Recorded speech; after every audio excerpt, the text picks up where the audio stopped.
Hello student. तो आज हम आ गए अपने यूट्यूब चैनल पर। बहुत दिन से क्लासेस नहीं हो रही थी, वीडियोस नहीं आ रही थी, उसके लिए सॉरी। थोड़ी सी बस ऐसी कुछ प्रॉब्लम थी। तो चलिए आज हम फिर से अपनी क्लासेस स्टार्ट कर देते हैं। तो मैंने आपको बीएससी सेकंड सेमेस्टर का सिलेबस डिस्कशन करा दिया था, उसकी मैंने वीडियो अपलोड कर दी थी।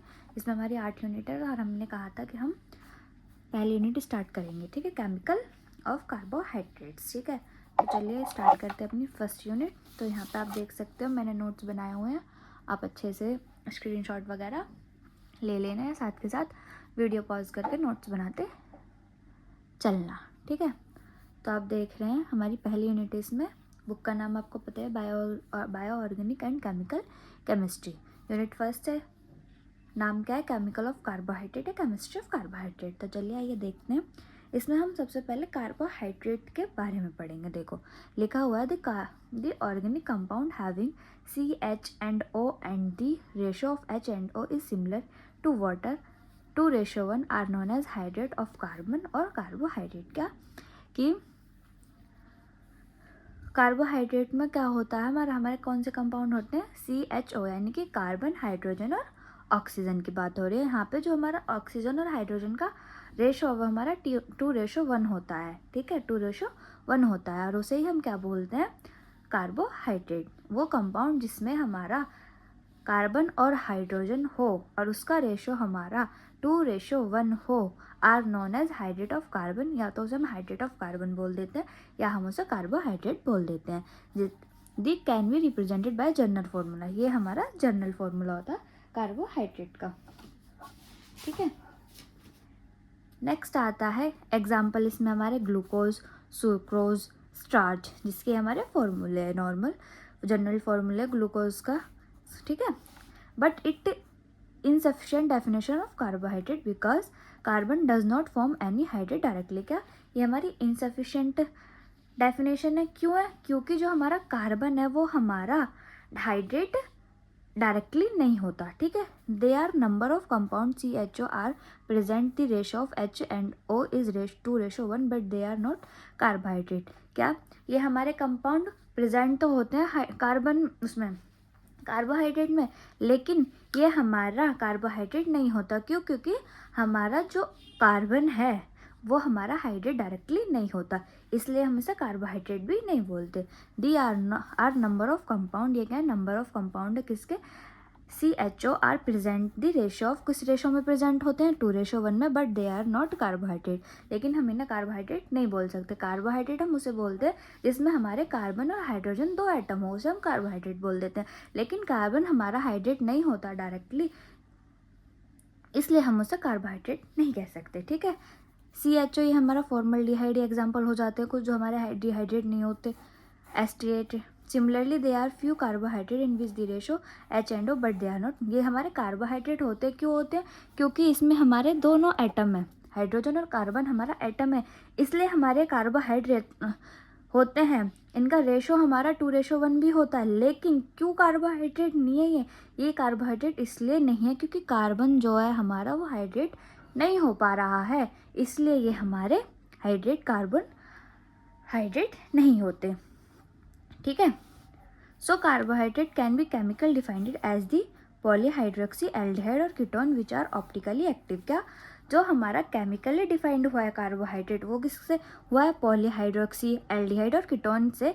ये हमारी ऑप्टिकली एक्टिव हुआ है, तो इसे हम कार्बोहाइड्रेट बोल देते हैं। Carbohydrate in which many functional group, carbohydrate में हमारे बहुत सारे फंक्शनल ग्रुप होते हैं, कीटोज, ये सब तुमने पढ़े हैं 12th में, जिसमें हमने एल्डिहाइड पढ़ा है, कीटोन पढ़ा है, कार्बोक्सिलिक पढ़ा है, ये सब हमारे कार्बोहाइड्रेट होते हैं। ठीक है, इतनी बात समझ आई, इसमें कोई दिक्कत नहीं। अगर कोई दिक्कत हो तो कमेंट सेक्शन में पूछ लेना। ठीक है, नेक्स्ट क्या कह रहा है देखो, carbohydrate are also known as sugar saccharide because except polysaccharide all carbohydrate are sweet taste, so they are considered derivative saccharine। क्या जो हमारा कार्बोहाइड्रेट है वो हमारा शुगर और सैक्राइड भी बोल सकते हैं, उसे कार्बोहाइड्रेट को हम शुगर भी बोल सकते हैं। क्यों? क्योंकि वो हमारा स्वीट रहता है। स्वीट रहता है कार्बोहाइड्रेट, हमारा मीठा तो रहता है, उसका टेस्ट क्या होता है मीठा। तो हम क्या कह सकते हैं, जो कार्बोहाइड्रेट है हमारा वो हमारा सैकराइड है भी, और पॉलीसैकराइड जिसमें हमारे बहुत सारे शुगर्स हों, बहुत सारे शुगर्स हों, जिसमें हमारे ऑल पॉलीसैकेराइड आर कार्बोहाइड्रेट। क्या जितने भी हमारे क्या सैकराइड्स हैं वो हमारे सब क्या होते हैं, कार्बोहाइड्रेट सैकराइड्स क्या होते हैं, हमारे शुगर्स होते हैं। ठीक है, so they are consider derivative of saccharin, इसे हम सैकरीन्स भी बोल सकते हैं। ठीक है, अब नेक्स्ट आता है हमारा topic classification of carbohydrate. Classification of carbohydrate में पहला टॉपिक है हमारा मोनोसाइक्राइड। अब मोनोसाइक्राइड क्या होता है, the carbohydrate which can not be dissociate, जो हमारा डिसोशिएट ना हो, smaller unit by hydrolysis are known as मोनोसाइक्राइड।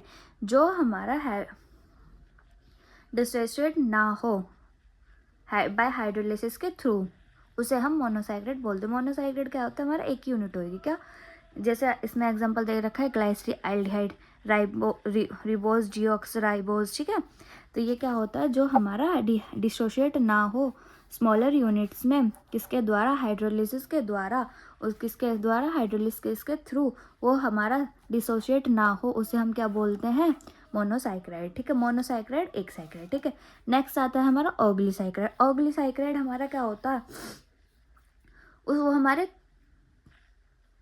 Hydrolysis हो जाता है किसी 2-9 यूनिट्स में, उसे हम मैनी यूनिट्स में उसे हम ऑल्गियोसैक्राइड बोलते हैं। ठीक है, देखो इसमें हमारे कितने कार्बन होते हैं, मोनोसैक्राइड में हमारे 3 to 7 कार्बन एटम होते हैं, और हमारे जो ऑग्लिसैक्राइड है उसमें हमारे 2 और 9 है, यूनिट का लो एटम का लो, इतने एटम होते हैं। ठीक है, तो जो हमारा मोनोसैक्राइड है वो हमारा डिसोसिएट नहीं होता, हाइड्रोलाइसिस के थ्रू से मोनोसैक्राइड बोलते हैं।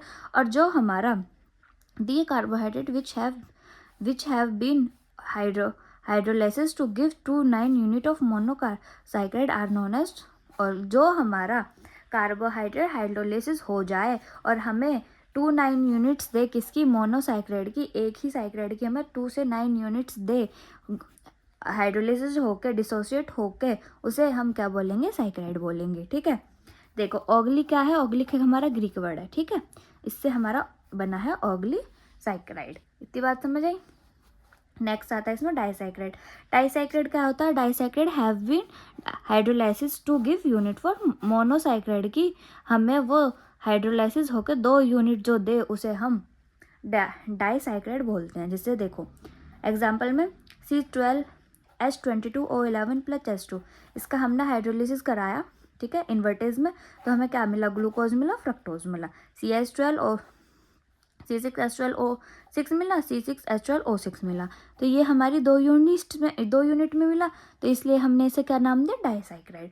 क्या नाम दिया, डाइसाइक्राइड। क्या ये हमारी मोनोसाइक्राइड थी, 1 यूनिट थी, ये हमारी डिसोसिएट होकर 2 यूनिट में बदली, तो ये हमारा क्या मिला, डाइसाइक्राइड। ठीक है, तो जो हमारा द कार्बोहाइड्रेट हैव बीन जिसे हम मोनोसाइक्राइड को अगर हम हाइड्रोलाइसिस करा रहे हैं, वो भी डिसोसिएट करा रहे हैं, जो हमें वो 2 यूनिट दे, किसकी, मोनोसाइक्राइड की, उसे ही हम क्या बोलेंगे, डाइसाइक्राइड। नेक्स्ट आता है ट्राइसाइक्राइड। ट्राइसाइक्राइड हमारा सिंपल है, उसमें हमारी 3 यूनिट मिलेंगे हमें मोनोसाइक्राइड की। ठीक है, देखो the carbohydrate which have been hydrolysis to give 3 unit of monosaccharide. का हमने एक वो लिया कार्बोहाइड्रेट, उसका हमने हाइड्रोलिसिस कराया, यानी कि डिसोसिएट कराया वो वाटर के साथ, इससे उसमें H में, ठीक है, वाटर में कराया, तो हमें क्या मिला, 3C6H12O6, यानी कि हमें 3 यूनिट किसकी मिली, मोनोसाइक्राइड की, उसे हम बोलेंगे ट्राइसाइक्राइड। इतनी बात समझ आई। ठीक है, इसका स्क्रीनशॉट लेते चलना या पॉज करके लिख लेना। ठीक है, नेक्स्ट है इसी में ही हमारा क्या, टेट्रासाइक्राइड। क्या होता है, टेट्रासाइक्राइड। टेट्रा मतलब कि 4, कितने, 4। यहाँ पे मोनो मतलब 1, डाई मतलब 2 या 2 कह लो, ट्राई मतलब 3। ठीक है, और टेट्रा मतलब 4, और पॉली मतलब मैनी, कि 1 से ज़्यादा, 1 या 2 से ज़्यादा, मैनी। ठीक है, देखो टेट्रा में क्या है कि कोई भी कार्बोहाइड्रेट है, हम उसका हाइड्रोलाइसिस करा रहे हैं, ठीक है, H की प्रेजेंस में, तो हमें कितनी यूनिट्स मिलेंगी, जो हमारा मोनोसाइक्राइड है वो हमें 4 यूनिट्स में मिलेगा। यहाँ पे एग्जाम्पल आप देख सकते हो, ठीक है। पॉलीसैक्राइड का मतलब वही है कि इसमें मैनी यूनिट्स मिलेंगी, कितनी, मोर देन 10 यूनिट्स ऑफ, मतलब कि बहुत सारी यूनिट मिलेंगी, इसलिए हम यहाँ पे एन मान के चलते हैं, एन यानी कि मैनी।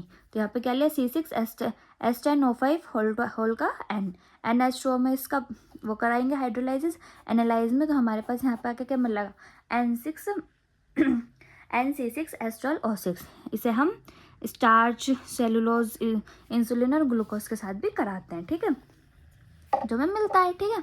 तो क्या पॉलीसैक्राइड क्या हुआ, the carbohydrate which have been hydrolysis to give more than 10 units of monosaccharide. Monosaccharide की हमें कितनी यूनिट मिले, 10 यूनिट कार्बोहाइड्रेट को हाइड्रोलाइसिस करा के उसे हम पॉलीसैक्राइड बोलते हैं। सिंपल, इनके नाम से तुम इनकी डेफिनेशन लिख सकते हो, ठीक है। नेक्स्ट आती है इसमें हमारी रिड्यूसिंग शुगर।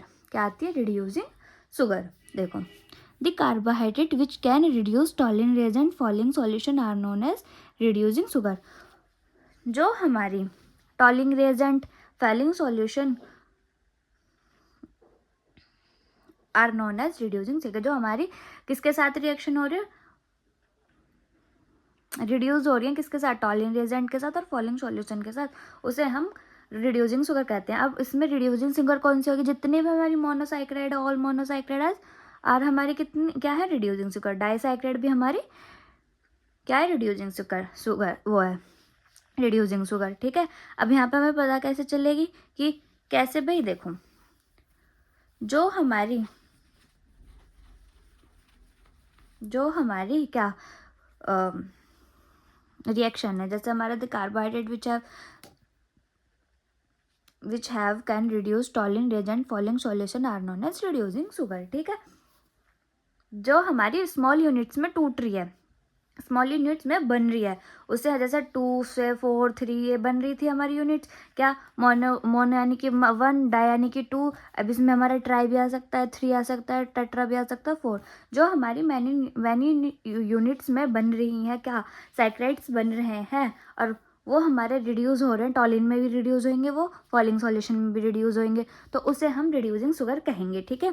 जैसे हमारा ये था ये, तो अगर हम ये डाइसैक्राइड है, अगर हम इसकी रिएक्शन अगर हम यहाँ टॉलिन रिएजेंट में करा दें या फॉलिंग सॉल्यूशन में करा दें, बनेगा ये, लेकिन यही क्या है हमारी रिड्यूसिंग शुगर। ये क्या बनी हमारी, इससे रिएक्शन करा के रिड्यूसिंग शुगर, यानी कि ऑल जितने भी हमारी मैनी यूनिट्स बनेंगी उसे हम रिड्यूसिंग शुगर बोलेंगे, ठीक है। अब नॉन रिड्यूसिंग शुगर क्या होगा, the carbohydrate which no have affinity to reduce Fehling solution, जो हमारे फॉलिंग सॉल्यूशन और उसमें टॉलिंग रिएजेंट में रिड्यूस ना हो, उसमें रिड्यूस ना हो, उसे हम नॉन रिड्यूसिंग शुगर बोल देंगे। जैसे जितनी हमारी मैनी यूनिट्स हैं वो हमारी उसमें रिड्यूस नहीं होंगी शुगर में, तो उसे हम क्या बोलेंगे, नॉन रिड्यूसिंग शुगर। जैसे यहाँ पे ट्राई, टेट्रासाइक्राइड, पॉलीसैक्राइड, ये सब क्या मैनी यूनिट्स है, लेकिन ये हमारी टॉलिंग रिएजेंट के साथ रिड्यूस नहीं हो रही हैं, तो इसे हम क्या बोलेंगे, नॉन रिड्यूसिंग शुगर। तो जैसे मोनोसाइक्राइड, डाइसाइक्राइड हमारी रिड्यूस हो जाएंगी, हमारी रिड्यूसिंग शुगर, लेकिन हमारी जो मैनी यूनिट्स हैं, ज़्यादा वाली यूनिट्स है जो, वो हमारी रिड्यूस नहीं हो रही हैं, किसके द्वारा, फॉलिंग और टॉलिंग रिएजेंट के द्वारा, उसे हम नॉन रिड्यूसिंग शुगर बोलेंगे। इतनी बात समझ आई। तो आई होप आपको ये वीडियो अच्छी लगी होगी। आज के लिए बस इतना ही। अगर आपको ये वीडियो अच्छी लगी हो तो चैनल को लाइक करें, सब्सक्राइब करें और अपने दोस्तों के साथ शेयर करें। आज के लिए बस इतना ही। Thank you.